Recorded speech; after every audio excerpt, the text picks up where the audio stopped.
I'm Sean Barber, and you're watching The Great American Build-Off. Right here on Binder TV. Today on The Great American Build-Off, we head to the Midwest and we stop in Ames, Iowa, all to meet the team at Anything Scout and take a look at their 1972 Scout 2 project. The Great American Build-Off is brought to you in part by Honest Speed Shop. Hey guys, I'm Kendra Summer and welcome to The Great American Build-Off. It's easy to say that growing up driving an International Scout is a common thread throughout the series.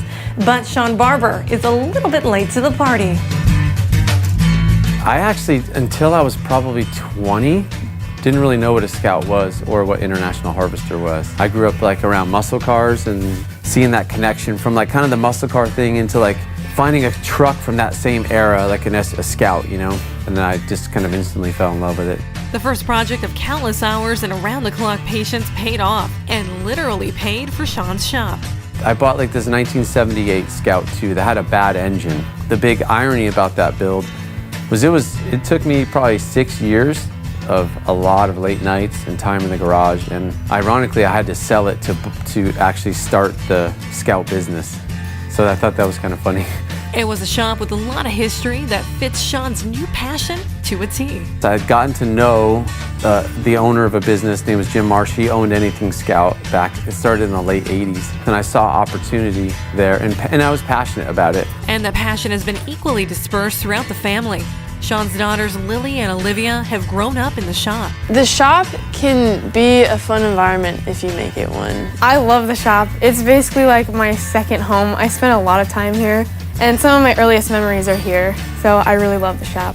We really appreciate the guys that work here and kind of take our kids under their wing, so to speak. It's been nice.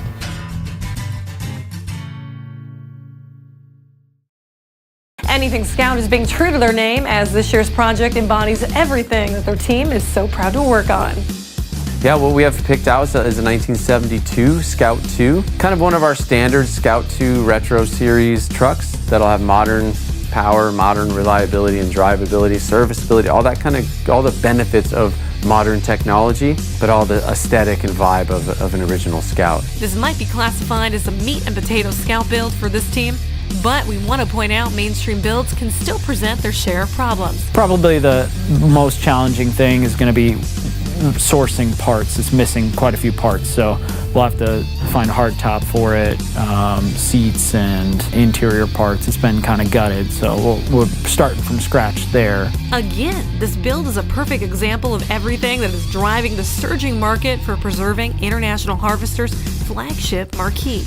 It's probably the most international truck we build as far as like componentry and a nice retro blend of like old and new. But for this one, we want to kind of start with a cool, simple, fun base model that to us really embodies what International intended the Scout to be used for. And this is one party that Sean Barber and his shop, Anything Scout, are definitely showing up to. Next week, we head east to pay a visit to John Glancy and his shop's Super Scout Specialist. For the Great American Build-Off, I'm Kendra Summer, and we'll see you next week.